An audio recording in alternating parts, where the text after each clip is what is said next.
Dear student, मैं हूँ सुदीप पांडे और आप देख रहे हैं 100 times education the branch of knowledge.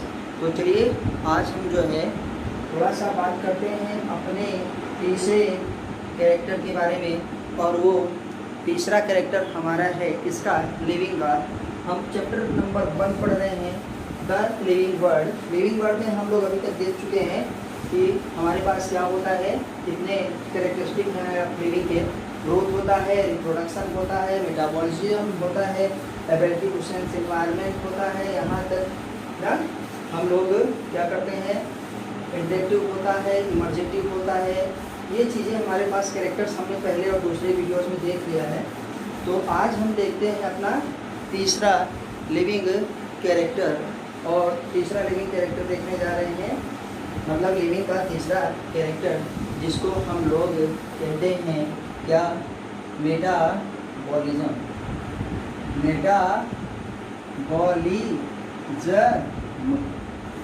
Metabolism का मतलब जिसमें एनाबॉलिज्म और प्लस क्या हो, कैटाबॉलिज्म। मतलब इसमें एनाबॉलिज्म और कैटाबॉलिज्म दोनों होता है, उसको हम लोग कहते हैं मेटाबॉलिज्म। हमारे पास क्या होता है, आपको पता है कि हमारी पूरी की पूरी बॉडी किससे बनी है, केमिकल से बनी है। हमारी बॉडी में जो भी है वो केमिकल से बनी है। इसी को हम लोग जो है, ये हमारा तीसरा कैरेक्टर लिविंग का, और इसी को हम लोग केमिस्ट्री में कहते हैं रिडॉक्स रिएक्शन। मतलब रिडॉक्स रिएक्शन जिसमें ऑक्सीडेशन और रिडक्शन दोनों होता है। रिडॉक्स रिएक्शन में मतलब क्या है, ऑक्सीडेशन एंड रिडक्शन। मतलब जो ऑक्सीडेशन भी हो और रिडक्शन भी हो, केमिस्ट्री में हम लोग उसको कहते हैं क्या, हमारे पास रिडॉक्स रिएक्शन ना। ये यहाँ से अगर इसको डिवाइड कर दें तो इधर रिडक्शन हो जाएगा, इधर ऑक्सीडेशन एंड रिडक्शन जिसमें हो। और मेटाबॉलिज्म यही होता है, एनाबॉलिज्म और कैटाबॉलिज्म। जिसमें एनाबॉलिज्म का मतलब होता है बॉन्ड का फॉर्मेशन। क्या है इसमें, बॉन्ड फॉर्मेशन। एनाबॉलिज्म में बॉन्ड का फॉर्मेशन होता है और कैटाबॉलिज्म में बॉन्ड क्या करता है, ब्रेक करता है। तो ये आपने सेलुलर रिस्पायरेशन में पढ़ेंगे, जब हम लोग पढ़ेंगे उस समय सेलुलर रिस्पायरेशन मतलब कोशिकीय श्वसन। लेकिन हम यहाँ पे अभी देख रहे हैं सिर्फ लिविंग का कैरेक्टर, जो तीसरा कैरेक्टर है मेटाबॉलिज्म। तो याद रखिएगा कि हमारे पास क्या है, पूरी की पूरी हमारी बॉडी केमिकल्स की ही बनी है। वो केमिकल्स चाहे स्मॉल हो, चाहे बिग हो, और चाहे वो किसी माइक्रो ऑर्गेनिज्म्स का हो, और चाहे हम लोग जैसे डेवलप ऑर्गेनिज्म का मतलब ह्यूमन का, या किसी भी एनिमल्स का। यहाँ तक कि वो छोटा से छोटा क्या है, माइक्रो ऑर्गेनिज्म्स जैसे बैक्टीरिया से लेकर के कहाँ तक, मोस्ट डेवलप एनिमल्स या मोस्ट डेवलप ऑर्गेनिज्म्स हम ही लोग हैं ना। तो क्या है वो, ह्यूमन। कहाँ तक, ह्यूमन तक का। बैक्टीरिया से लेकर के ह्यूमन तक का सब के सब क्या करते हैं, मेटाबॉलिज्म करते हैं। किस पे डिपेंड है सबके सब, मेटाबॉलिज्म पे। और ये मेटाबॉलिज्म क्या होता है, एनाबॉलिज्म और कैटाबॉलिज्म। इसी मेटाबॉलिज्म को और क्या कहते हैं हम लोग, केमिकल रिएक्शन। क्या है, केमिकल रिएक्शन। अगर हमारी बॉडी में रिएक्शन करना बंद हो जाए या रिएक्शन होना बंद हो जाए तो हम लोग अपने क्या है, इक्विलिब्रियम में चले जाएंगे, जिसको कहते हैं स्टेडी स्टेट। ठीक, इक्विलिब्रियम का मतलब है कि अब आप में ना कैटाबॉलिज्म हो रहा है ना एनाबॉलिज्म हो रहा है, आप फ्लैट हो गए हैं, जिसको कहते हैं डेथ। इसका मतलब हम लोग क्या है, स्वर्ग सिधार गए, मृत्यु को प्रदान कर गए हैं। इसलिए निरंतर हमेशा बॉडी में क्या है, मेटाबॉलिज्म, और मेटाबॉलिज्म का ही दूसरा नाम है क्या, केमिकल रिएक्शंस। ये केमिकल रिएक्शन क्या होता है, एनाबॉलिज्म और कैटाबॉलिज्म होता है, दोनों को मिला के इसी को हम रिडॉक्स रिएक्शन कहते हैं। और ये क्या है, रिडॉक्स रिएक्शन का ही मतलब है केमिकल रिएक्शन, आपने पढ़ा होगा। तो ये सब एक दूसरे का क्या है, सिनोनिम्स है, मतलब पर्यायवाची है। अगर मेटाबॉलिज्म कोई कह रहा है तो समझ जाइए केमिकल रिएक्शन। वो केमिकल रिएक्शन क्या होता है? वो केमिकल रिएक्शन यही होता है। कौन कौन सा? ऑक्सीडेशन एंड रिडक्शन, उसी को कहते हैं रिडॉक्स रिएक्शन। रिडॉक्स रिएक्शन ही क्या है? वही एनाबॉलिज्म और कैटाबॉलिज्म जब कंबाइंड रहता है कि उसमें एनाबॉलिज्म भी हो कैटाबॉलिज्म भी हो। एनाबॉलिज्म में बॉन्ड का फॉर्मेशन होता है और कैटाबॉलिज्म में बॉन्ड ब्रेक करता है। जैसे हमारे पास एनाबॉलिज्म का मतलब बॉन्ड फॉर्मेशन क्या है? जो प्लांट फोटोसिंथेसिस करता है, मतलब अपना फूड बनाता है, तो उसको हम लोग क्या कहते हैं? वहाँ पे बॉन्ड बना बना के भोजन को रखा जा रहा है। और कैटाबॉलिज्म में फिर वही क्या है? टूटता है तो हमको एनर्जी मिलती है। तो मतलब फुल एंड फाइनल कहने का मतलब ये हुआ कि मेटाबॉलिज्म क्या है? बैक्टीरिया से लेकर के ह्यूमन तक होता है। वायरस नहीं लिखेंगे क्योंकि वायरस को अभी हम लोग न तो लिविंग कहते हैं न नॉन लिविंग कहते हैं, क्योंकि बॉडी के अंदर वो लिविंग होता है, बॉडी के बाहर नॉन लिविंग होता है। तो क्योंकि एक क्रिस्टल के रूप में रहता है, तो कहाँ से करेंगे? बैक्टीरिया से लेकर के ह्यूमन तक कोई भी जीव हो, कोई भी ऑर्गेनिज्म होगा, वो चाहे जो हो, वो क्या करता है? मेटाबॉलिज्म करता है। ठीक, और पूरी की पूरी हमारी बॉडी क्या है? केमिकल से ही बनी है, क्योंकि जो एलिमेंट्स हमारे पास पाए जाते हैं नेचुरल फॉर्म में तो 95 है, वैसे 118, पहले 92 था नेचुरल फॉर्म में, 95 हो गया है। तो अब 118 में से जितने भी बॉडी में पाए जाते हैं वो सब के सब आपको जमीन में भी मिलते हैं, इसलिए हम उनको मिनरल्स कहते हैं। खनिज, जो चीज़ें जो हैं जमीन से निकाली जाती है, ऐसे तत्व या ऐसे एलिमेंट्स या ऐसे मेटल्स जो हमको क्या है? खनिज के रूप में मिलते हैं, जमीन से मिलते हैं, उसको हम लोग खनिज कहते हैं। तो हमारी बॉडी में पाए जाते हैं तो वो केमिकल्स हैं, क्योंकि वो आपस में एक दूसरे में रिएक्शन करते हैं, एक दूसरे से दूसरे में फॉर्म में ट्रांसफॉर्म होते हैं। तो ट्रांसफॉर्मेशन का ही मतलब है केमिकल रिएक्शन, कि कोई चीज़ थी और ये हमारे पास हो गई, तो ये चीज़ हुआ। अब ये चीज़ है कि ये फिक्स है, ये सब में होता है, सारे के सारे लिविंग्स में ये होता है। तो आपको लगेगा कि ये डिफाइनिंग कैरेक्टर है। जब सब में होता है तो ये ही डिफाइनिंग कैरेक्टर है। तो हम क्या कहेंगे? ये डिफाइनिंग कैरेक्टर नहीं, लेकिन क्या है? Metabolism. Metabolism is the defining, metabolism is the defining feature है। क्या है? Defining feature of all living organisms, of all living organisms. ये एनसीईआरटी की लाइन है, आप इसको याद रखिएगा। ठीक है, ये क्या है कि मेटाबॉलिज्म क्या is the defining feature of all living organisms without exception. मतलब विदाउट एक्सेप्शन का मतलब है कि इसका कोई भी अपवाद नहीं है, ये सब में पाया जाता है। मेटाबॉलिज्म हर किसी में होता है, वो चाहे जितना छोटा हो और चाहे जितना बड़ा, इसका कोई भी अपवाद नहीं है। तो हम इसको क्या कहते हैं? Defining feature. तो आपसे पूछा जाएगा कि डिफाइनिंग फीचर क्या है, तो आप बताएंगे मेटाबॉलिज्म डिफाइनिंग फीचर है, डिफाइनिंग प्रॉपर्टी नहीं। डिफाइनिंग प्रॉपर्टी अभी आने वाला है। तो विदाउट एक्सेप्शन, क्योंकि हमारे पास चाहे वो छोटा हो चाहे बड़ा, सब में होता है। आपने यहाँ पे देखा है कि जैसे हमारे पास IVF होता है, IVF का फुल फॉर्म है in vitro fertilisation. Vitro fertilisation का मतलब जब निषेचन बॉडी के बाहर होता है, मतलब जब मेल गैमेट फीमेल गैमेट से बॉडी के बाहर बनता है, जिसको हम लोग टेस्ट ट्यूब बेबी कहते हैं। उसमें क्या होता है? मेल का स्पर्म और फीमेल का ओवम लेकर के टेस्ट ट्यूब में क्या है? उसको फर्टिलाइज करवाते हैं, और फिर जब वो एम्ब्रियो बन जाता है, उसमें क्लीवेज होने लगता है, 16 से 32 सेल स्टेज में आ जाता है, तो उसको मदर के यूटेरस में ट्रांसफर कर दिया जाता है। तो हम उसको कहते हैं IVF, इन विट्रो फर्टिलाइजेशन। तो विट्रो फर्टिलाइजेशन में जिसका कॉमन नाम है, आपसे कई बार पूछा गया है, टेस्ट ट्यूब बेबी। ठीक, तो जो टेस्ट ट्यूब बेबी होता है उसमें क्या होता है? IVF, in vitro fertilisation. Fertilisation body के बाहर किया जाता है, एक ट्यूब में किया जाता है, इसलिए उसका नाम है टेस्ट ट्यूब बेबी। ठीक, तो उसमें क्या होता है कि वहां पे लिविंग तो है नहीं, जो टेस्ट ट्यूब बेबी है वो लिविंग है कि नॉन लिविंग है ये नहीं है, लेकिन उसमें जो होता है surely living reaction, surely living reaction. उसको लिविंग नहीं कहते, बॉडी के बाहर है, लेकिन उसमें जो रिएक्शन हो रहा है श्योरली लिविंग रिएक्शन, वो निश्चित ही लिविंग रिएक्शन होता है। लिविंग का ही वो रिएक्शन है, इसलिए हम इसको कहते हैं defining feature of living organisms. Defining property नहीं कहेंगे, लेकिन क्या कहेंगे, defining feature of living organism metabolism. आपसे पूछेंगे कि कौन सा ऐसा कैरेक्टर है लिविंग का जो विदाउट एक्सेप्शन सब पे लागू होता है, तो आप कहेंगे मेटाबॉलिज्म।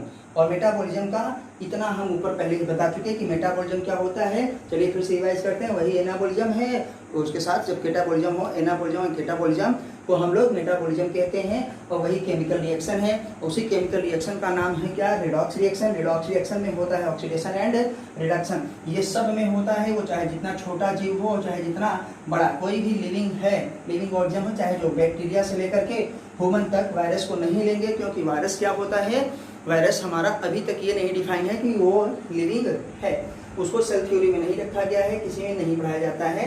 तो ये मेटाबॉलिज्म है, और मेटाबॉलिज्म को ही हम लोग केमिकल रिएक्शन कहते हैं। तो आइए अब हम आपको एनसीईआरटी की लाइन दिखाएंगे, और ये दिखाएंगे कि एनसीईआरटी में क्या दिया गया है, और जो मैंने बताया वो एनसीईआरटी से कितना मिलता है। कि आई होप 100% मिलेगा, क्योंकि सब कुछ एनसीईआरटी का ही सिलेबस है। तो हम लोग केवल एनसीईआरटी पे फोकस करते हैं, बाकी थक्का जमाने की ज़रूरत नहीं है, और एनसीईआरटी पढ़ाएंगे और एनसीईआरटी आपके एक्सप्लेन करते हैं। तो आइए देखते हैं, आप भी अपनी बुक ले लीजिएगा और थोड़ा सा स्टार्ट करते हैं। Another characteristic of life is metabolism. मतलब जो जीवन है उसका क्या है, और कैरेक्टर्स क्या है, मेटाबॉलिज्म भी है। एक दूसरा कैरेक्टर मेटाबॉलिज्म भी है। हम ग्रोथ पढ़ चुके हैं, रिप्रोडक्शन पढ़ चुके हैं, अब हम मेटाबॉलिज्म पढ़ रहे हैं। तो are living organisms are made of chemicals. जैसा कि हम आपको पहले ही बता चुके हैं कि सारी की सारी जितनी भी ऑर्गेनिज्म्स हैं, वो चाहे जो बैक्टीरिया से लेकर के ह्यूमन तक, सब के सब पूरे के पूरे केमिकल्स से ही बने हैं। दीज केमिकल्स क्या होता है, और स्मॉल हो सकते हैं, बिग हो सकते हैं, and belonging to various class, दूसरी क्लास के हो सकते हैं, उनका साइज भी अलग हो सकता है और उनका फंक्शन भी अलग हो सकता है। क्योंकि अलग अलग केमिकल्स हैं तो अलग अलग फंक्शन भी होगा, उनका क्लास भी अलग होगा कि किस ग्रुप के हैं, उनके साइज भी अलग हो सकते हैं। जैसे वो बताए कि वो छोटा हो या बड़ा। तो belonging to various class, size and function are continuously being made and होता है change into some other biomolecules. अभी बताए हम आपको कि जो हमारे पास ये रिएक्शंस है, हो रही है, हमारे पास जितने भी एलिमेंट्स हैं वो केमिकल्स हैं, वो सब क्या हैं, एक दूसरे में हमेशा परिवर्तित होते रहते हैं। उसी जब परिवर्तन हो रहा है तो उसी को कहते हैं केमिकल रिएक्शन। मतलब जब कुछ हो ही नहीं रहा है तो इसका मतलब डेड हो चुके हैं, और जब कुछ हो रहा है तो इसका मतलब कि कंटिन्यूअस वहाँ पे लिविंग रिएक्शन हो रही है और केमिकल रिएक्शन हो रही है। तो हम क्या करेंगे कि यहाँ पे हमारे पास जितना भी है, आप मान के चलिए कि वो मेटाबॉलिज्म है और सब के सब केमिकल्स से ही बना है। बिना केमिकल के इस संसार में कुछ भी नहीं। जो आपको कहा जाता है कि अरे ये मत खाइए केमिकल्स का है, अरे वो मत खाइए केमिकल्स का है, सारी की सारी बातें बकवास हैं, क्योंकि हम खुद ही केमिकल्स से बने हैं। हमारी जो मेडिसिन्स है वो सब के सब केमिकल्स हैं। ठीक, हमारे पास जो औषधियाँ हैं, चाहे वो आयुर्वेदिक हो, चाहे जो वो प्लांट्स से ही निकाली जाती हैं, तो उसमें भी देखा जाता है कि कौन सा केमिकल्स है। यही तो देखते हैं कि ये केमिकल्स इस पर काम कर रहा है। तो हम क्या करते हैं कि सब है, आइए थोड़ा सा देखते हैं कि ये एक दूसरे में परिवर्तित हो रहे हैं, यही मैं बता रहा था। तो जब एक दूसरे में परिवर्तित हो रहे हैं तो यही क्या है, हमारा केमिकल्स। और केमिस्ट्री की डिफिनीशन भी यही है, स्टडी ऑफ क्या, the branch of science which deals with the study of क्या, atom molecule and their transformation. मतलब जिसमें हम एटम, मॉलिक्यूल्स और उनके परिवर्तनों का अध्ययन करते हैं, वही क्या है, रसायन विज्ञान कहलाता है, वही केमिस्ट्री है। और केमिस्ट्री में आप जानते हैं पूरा का पूरा केमिकल्स ही पढ़ते हैं और पूरी केमिकल रिएक्शन ही होती है, वही हमारी बॉडी में हो रहा है। जैसे आप देखिए, हम खाना खाते हैं, वो डाइजेस्ट हो जाता है, उसका एब्जॉर्प्शन होता है, एसिमिलेशन होता है, हमको फिर सेल में जाती है, वहाँ पे उसका कंबंसन होता है, हमको एनर्जी मिलती है। तो सब कैसे हो रहा है, रिएक्शन की वजह से ही हो रहा है। तो सब के सब क्या है, केमिकल रिएक्शन एक दूसरे से ट्रांसफॉर्म होते रहते हैं, एक बायोमॉलिक्यूल से दूसरे बायोमॉलिक्यूल्स में होते हैं। बायोमॉलिक्यूल्स चैप्टर आप पढ़ेंगे आगे, लेकिन यहीं पे सुन लीजिए कि बायोमॉलिक्यूल्स क्या होता है, थोड़ा थोड़ा सुने रहिए। तो हमारे पास लिविंग में पाए जाने वाले कोई भी मॉलिक्यूल्स को बायोमॉलिक्यूल्स कहते हैं। क्या है, लिविंग में पाए जाने वाले वो मॉलिक्यूल्स जिसको हम क्या लिविंग में पाए जाते हैं, द मॉलिक्यूल्स विच आर होता found in living are called क्या है, बायोमॉलिक्यूल्स। और स्पेशली कहते हैं कि कार्बन कंपाउंड, कार्बन के वो मॉलिक्यूल्स जो लिविंग में पाए जाते हैं उसको हम लोग बायोमॉलिक्यूल्स कहते हैं। जैसे हमारे पास क्या है, सबसे पहले कार्बोहाइड्रेट है, फिर प्रोटीन है, लिपिड्स है, फैट है, और उसके बाद हम लोग न्यूक्लिक एसिड पढ़ते हैं। ठीक, तो ये 4 हमारे पास मैक्रो बायोमॉलिक्यूल्स हैं, तो हम लोग इसको पढ़ते हैं, आप आगे देखेंगे। आइए थोड़ा सा आगे देखते हैं। दीज कन्वर्सेशन आर क्या है, केमिकल रिएक्शन और metabolism. These chemical reaction, these conversion मतलब एक से दूसरे में बदलना ही केमिकल रिएक्शन कहलाता है, और इसी केमिकल रिएक्शन को हम मेटाबॉलिज्म कहते हैं। ये सब का सब हमने आपको बता दिया, देखिए आपके बोर्ड में लिखा भी है, आप चाहें तो नोट कर सकते हैं। तो वो कह रहे हैं कि जो हमारे पास केमिकल रिएक्शन होता है उसी को मेटाबॉलिज्म कहा जाता है, और ये मैंने पहले से यहाँ लिखा है, मेटाबॉलिज्म इक्वल टू क्या है, chemical reaction.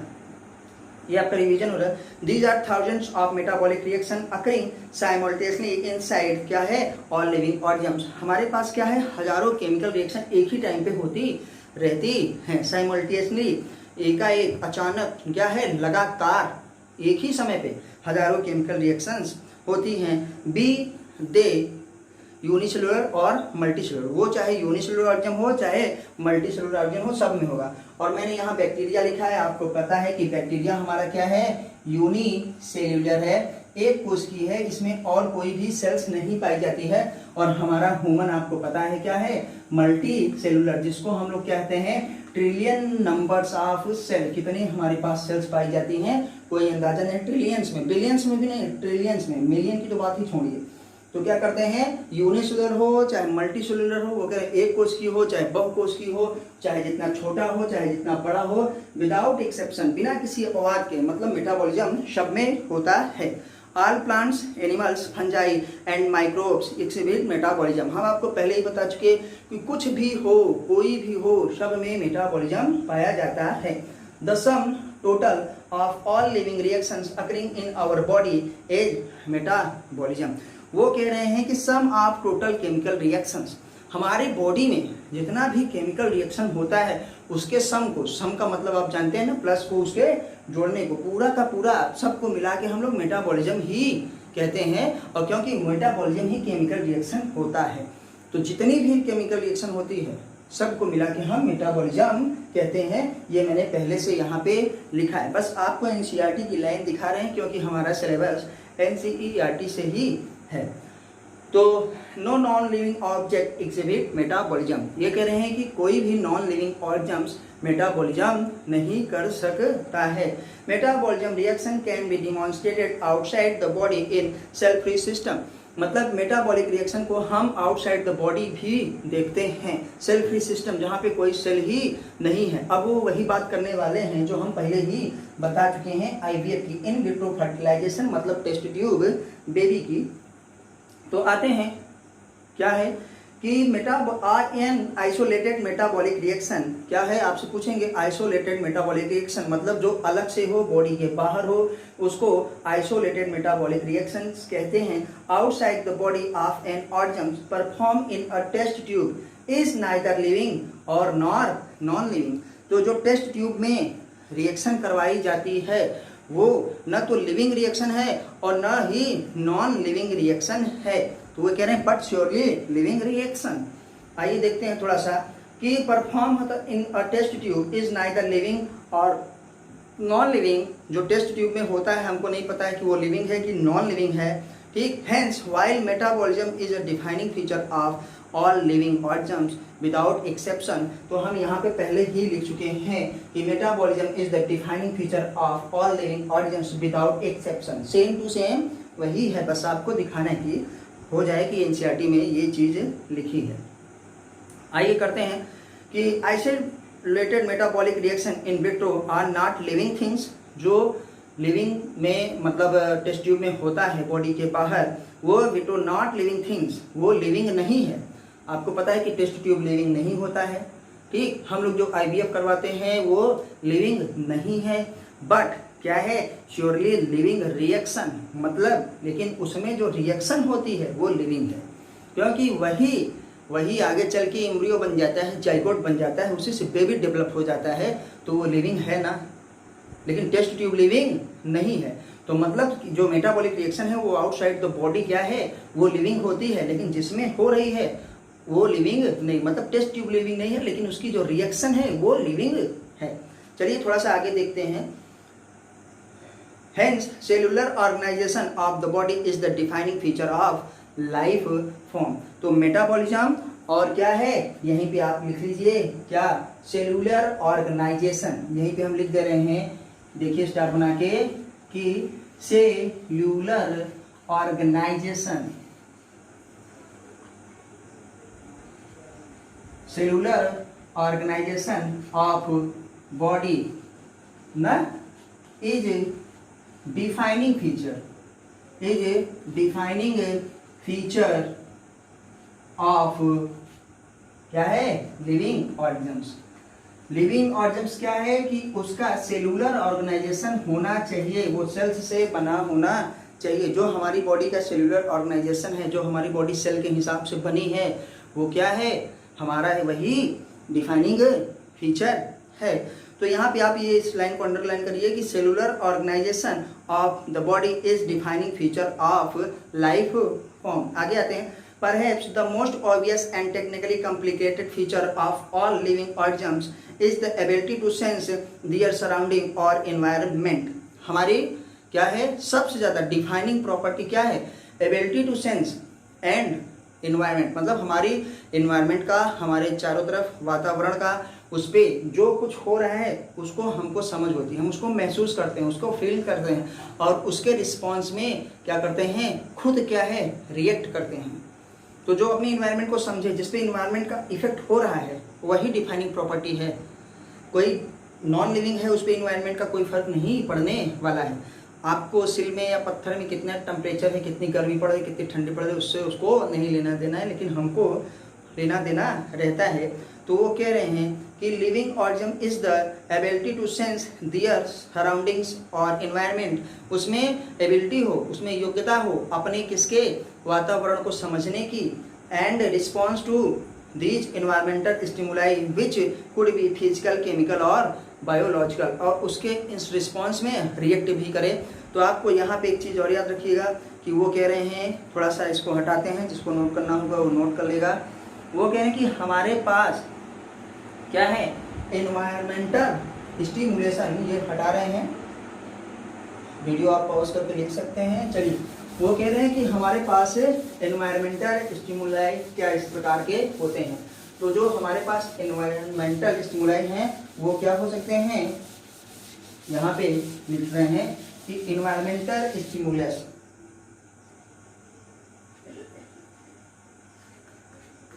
Environmental stimuli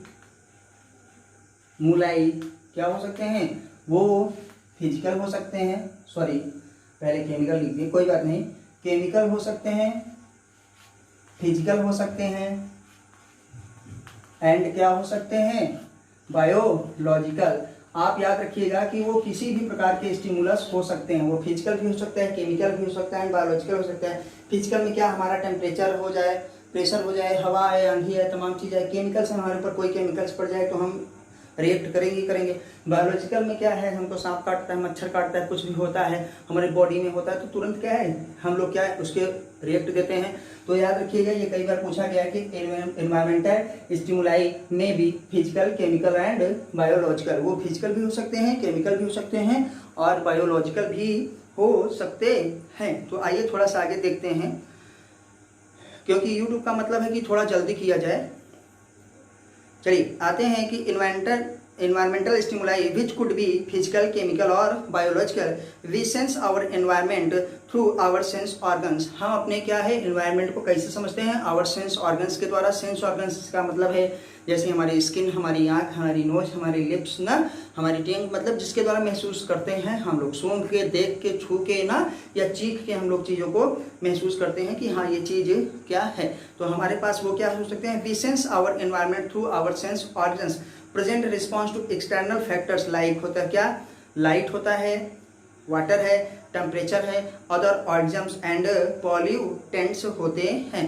plants response to external factors, plant किसके, रिस्पॉन्स में क्या है, रिस्पॉन्स देता है, वो क्या हो सकते हैं, वो एक्सटर्नल फैक्टर्स क्या है, उसके नाम याद रखिएगा। एक्सटर्नल फैक्टर्स हमारे पास है, लाइट है, टेम्परेचर है, वाटर है, other organs and pollutant. Pollutant मतलब जो पॉल्यूशन को क्रिएट करते हैं उसको पॉल्यूटेंट कहा जाता है। तो इन सब चीज़ में क्या है, प्लांट बेचारा भी रिएक्ट करता है ना।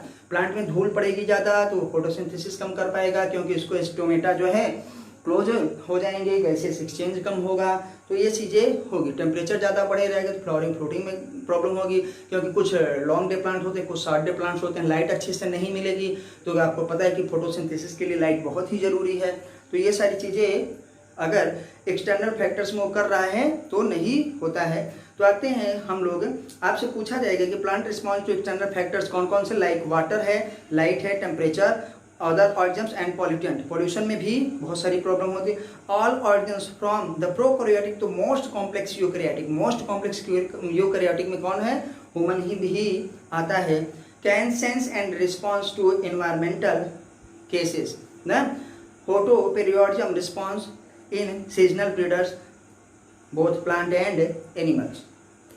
वो कह रहे हैं कि मोस्ट प्रोकैरियोटिक चाहे हो और मोस्ट कॉम्प्लेक्स चाहे यूकैरियोटिक हो, सब के सब अपने इन्वायरमेंट से प्रभावित होते हैं, अपने वातावरण से प्रभावित होते हैं और उसके रिस्पॉन्स में रिएक्ट करते हैं। जैसे हमारे पास क्या है, फोटोपेरियोडिज्म। फोटोपेरियोडिज्म क्या होता है थोड़ा सा देखते हैं। फोटोपेरियोडिज्म, फोटो मीन्स आपको पता है कि फोटो मीन्स होता है लाइट, जिसको हम लोग कहते हैं प्रकाश, और पीरियोडिज्म मीन्स पीरियड। तो प्रकाश का पीरियड मतलब वो प्रकाश कितने समय तक मिल रहा है ना, कितना मिल रहा है, गर्मी में मिलता है कि ठंडी में ज़्यादा मिलता है, कम मिलता है। जैसे हमारे पास वीट प्लांट होता है, वीट प्लांट जब लगता है तो क्या है, थोड़ा बहुत गर्मी होती है, वैसे जैसे वो ग्रो करने लगता है तो ठंडी, मतलब गेहूँ क्या है ठंडी में होती है ना, और बाकी हमारे मैंगो वगैरह देखो सब गर्मी में होते हैं। तो इफेक्ट ऑफ लाइट है ना। तो क्या करेंगे, फोटो पीरियोडिज्म इफेक्ट ऑन क्या है, plant and animals. Plant and animals कैसे, वो उनके क्या है, फ्लावरिंग एंड फ्रूटिंग में इफेक्ट डालता है, फ्लावरिंग एंड फ्रूटिंग में इफेक्ट डालता है, और उसके क्या है, ब्रीडिंग में भी इफेक्ट डालता है। और हमारे पास तो आपको देखा है कि एनिमल्स, जैसे हमारे ग्रेजिंग वाले एनिमल्स हैं, चरने वाले, भैंस उठ के सुबह सुबह क्या करती हैं, खाना स्टार्ट करती है। हमारे पास जो बर्ड्स हैं, हमारी जो चिड़िया हैं, उनको कोई बताता नहीं कि भैया 5 बजने वाले हैं, 4 बजने वाले हैं, उठ के चलो। उनको जब सुबह महसूस होने लगती है, उनको लगता है कि अब धूप आने वाली है, या लाइट मीन्स प्रकाश, जैसे जैसे दिन निकलता है वो अपने आप उठ के क्या है, चरने स्टार्ट हो जाते हैं, दाना चुगने स्टार्ट हो जाते हैं, चलना फिरना, शाम होते ही फिर वापस आते हैं। तो उनके पास कोई क्लॉक नहीं, उनके पास समय नहीं है, तो वो क्या करते हैं, वो लाइट का इफेक्ट ही देखते हैं।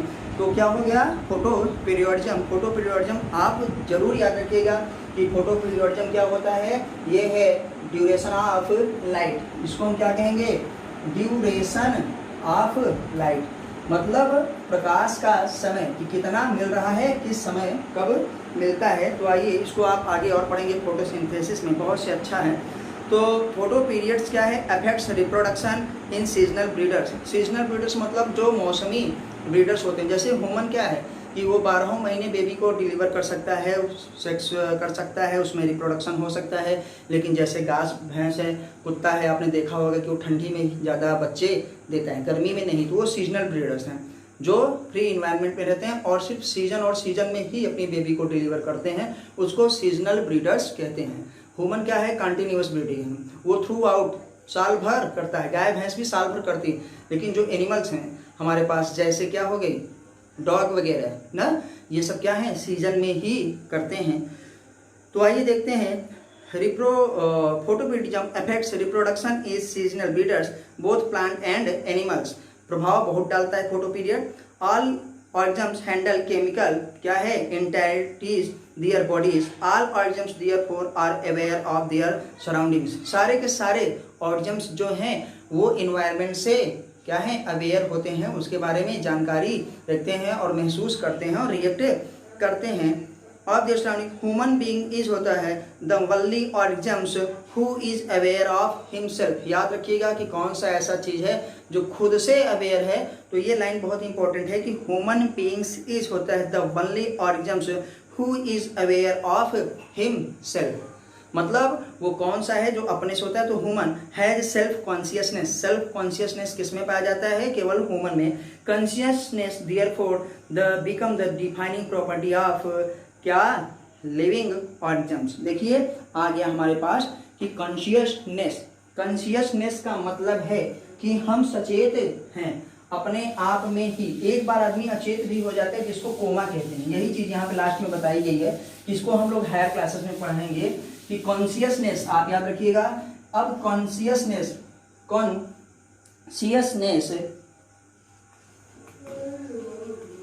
Consciousness is the defining, consciousness is the defining property, is the defining property of living organisms। मतलब ये लिविंग ऑर्गेनिजम्स का डिफाइनिंग प्रॉपर्टी है। मतलब डिफाइनिंग प्रॉपर्टी का मतलब ये डिफाइन करता है कि हाँ यही लिविंग्स है, जो लिविंग को नॉन लिविंग से अलग करता है, जो लिविंग को परिभाषित करे तो क्या है, कॉन्शियसनेस। क्या, कॉन्शियसनेस। और सेल्फ कॉन्शियसनेस किस में पाया जाता है, सेल्फ कॉन्शियसनेस किस में पाया जाता है, अभी आपने देखा ह्यूमन बीइंग्स में, ह्यूमन बीइंग्स में। ह्यूमन ही एक ऐसा चीज है जो जिसमें सेल्फ कॉन्शियसनेस पाया जाता है। तो आप याद रखिएगा कि डिफाइनिंग फीचर था cellular organisation and defining property क्या है, कॉन्शियसनेस। ये हमारा मोस्ट इंपॉर्टेंट है, ये सबसे ज्यादा खास है, पूछा जाएगा कॉन्शियसनेस क्या होता है, तो consciousness is the defining property of living. और सेलुलर ऑर्गेनाइजेशन इज क्या है, डिफाइनिंग फीचर। ठीक, डिफाइनिंग फीचर। तो अब वो आगे बता रहे हैं, इसको आप नोट कर लीजिएगा कि हम थोड़ा हायर क्लासेस में पढ़ेंगे कि जैसे ही कोमा का पेशेंट होता है वो लिविंग है कि नॉन लिविंग है, क्योंकि उसमें कॉन्शियसनेस नहीं पाया जाता, उसमें कॉन्शियसनेस नहीं पाया जाता, कोई समझ नहीं पाई जाती उस, यहाँ तक कि उसका डाइजेशन, रिप्रोडक्शन और तमाम चीज़ सिर्फ आदमी देखता है, देखने के बाद समझ में नहीं आ रहा है, अगर सुनता है तो कुछ भी फीलिंग्स नहीं आ रही, उसको आप चाहे जो है चक्कू मारिए, चाहे मच्छर से कटवाइए, कोई भी फर्क नहीं पड़ने वाला है। तो कहते हैं कि अपने होशो हवास में नहीं है ना, तो उसको हम लोग कोमा में कहते हैं। तो ये कह रहे हैं कि ये हम लोग डिफाइन करेंगे कि वो लिविंग है कि नॉन लिविंग है, ये हायर क्लासेस में आपको बताया जाएगा। लेकिन हम अभी से बता दें आपको कि वो लिविंग होता है, आप जान लीजिए, लेकिन आपको अगली क्लास में, आपको हायर क्लासेस में बताया जाता है। आपको यहाँ बताने की जरूरत नहीं है कि वो लिविंग है कि नॉन लिविंग है। तो लेकिन हम कोमा वाले पेशेंट को लिविंग मानते हैं। क्यों?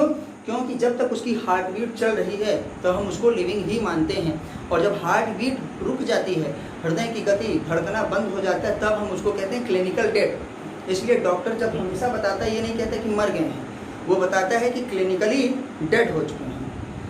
क्लिनिकली डेड हो चुके हैं मतलब परीक्षण रूप से या डॉक्टरी रूप से, औषधि रूप से हम देखते हैं, चिकित्सकीय रूप से ये आदमी का हार्ट बीट चलना बंद हो गया है। क्योंकि कभी कभार ऐसा हो जाता है कि हार्ट बीट क्या है, बंद होने के बाद फिर से हार्ट बीट स्टार्ट हो जाती है। तो डॉक्टर बस इतना कहता है कि वो क्लिनिकली डेड हैं, हमने चेक कर लिया है। वो कभी ये नहीं कहेगा कि अब वो मर चुके हैं, क्योंकि होने के लिए कुछ भी हो सकता है, आदमी दोबारा भी लौट आता है। अगर हार्ट बीट बंद है तो, ब्रेन डेड है तो आदमी को जिंदा माना जाता है, लेकिन हार्ट बंद है तो फिर उसको जिंदा नहीं माना जाता। तो यहाँ पे आपसे पूछा जा रहा है कि कोमा वाले पेशेंट के बारे में आप क्या सोचते हैं, कि वो लिविंग है कि नॉन लिविंग है, वो जिंदा है कि मृत है। तो आप याद रखिएगा कि आपके सिलेबस में वो नहीं है, लेकिन फिर भी आपको बता दिए कि वो लिविंग है। जब तक हार्ट बीट चल रही है तब तक वो लिविंग है, भले ही उसका ब्रेन काम नहीं कर रहा है, मतलब उसमें सेल्फ कॉन्शियसनेस नहीं पाई जा रही है, वो अचेत है। मतलब जिसको हम लोग कॉमन भाषा में कहते हैं ना, शुद्ध बुद्ध कुछ नहीं है, तो क्या करते हैं, उसको कोमा वाला पेशेंट कहा जाता है। आप उसको लिविंग ही मानिएगा। तो हमारे पास मोस्ट इंपॉर्टेंट फीचर क्या है, consciousness. Consciousness is the defining property of all living organisms, और cellular organisation is the defining feature of all living organisms. और ग्रोथ रिप्रोडक्शन तो करता है। फोटोपीरियोडिज्म क्या है, photoperiodism is the period of light. Period का किसका, लाइट का पीरियड, कितने समय तक लाइट मिल रही है, कैसे हमारे रिप्रोडक्शन में, फ्लावरिंग, फ्रूटिंग और ब्रीडिंग में भी इफेक्ट डालता है, वो चाहे प्लांट हो चाहे एनिमल्स हो। आइए देखते हैं कि क्या होता है मेटाबॉलिज्म। मेटाबॉलिज्म एनाबॉलिज्म कैटाबॉलिज्म का सम है, टोटल केमिकल रिएक्शन का सम मेटाबॉलिज्म कहलाता है, जिसको हम लोग केमिकल रिएक्शन कहते हैं। तो चलिए आपका ये हो गया है। अब उसके बाद हम लोग क्या है, आगे से पढ़ेंगे। आपके डिफाइनिंग कैरेक्टर्स में सारी चीज़ें हो गई हैं। अब हम लोग नेक्स्ट वीडियो में, नेक्स्ट क्लास में आगे पढ़ेंगे diversity in the living world. Diversity in the living world, living world में कितनी डाइवर्सिटी, कितनी भिन्नताएं हैं, तो प्लीज़ आप इसको नोट करिएगा। अगर आपको अच्छी लगा हो वीडियो तो प्लीज़ आपसे रिक्वेस्ट है कि वीडियो को लाइक करिए, कमेंट्स करिए, उस पर शेयर करिए और अपने दोस्तों के साथ शेयर करिए। और नीचे जो है रेड कलर में सब्सक्राइब लिखा है, उसको दबा के आप सब्सक्राइब करिए। जब सब्सक्राइब करेंगे तो आपके पास एक बेल आएगी, बेल दबाएंगे तो 3 ऑप्शंस मिलेंगे। पहला ऑप्शन दबाइए जिसमें क्या होता है कि ऑल ना, तो हमारे क्या है नोटिफिकेशंस आपको तुरंत मिल जाएंगे कि ये हो चुका है। और मैं उम्मीद करता हूँ कि आज का ये क्लास काफ़ी अच्छा हुआ होगा, क्योंकि टाइम बड़ा सही यूज किए हैं। तो आप इसको कर लीजिएगा और रिवीजन बार बार करते रहिए। चलिए फिर मिलेंगे अगली वीडियो पे। नमस्कार।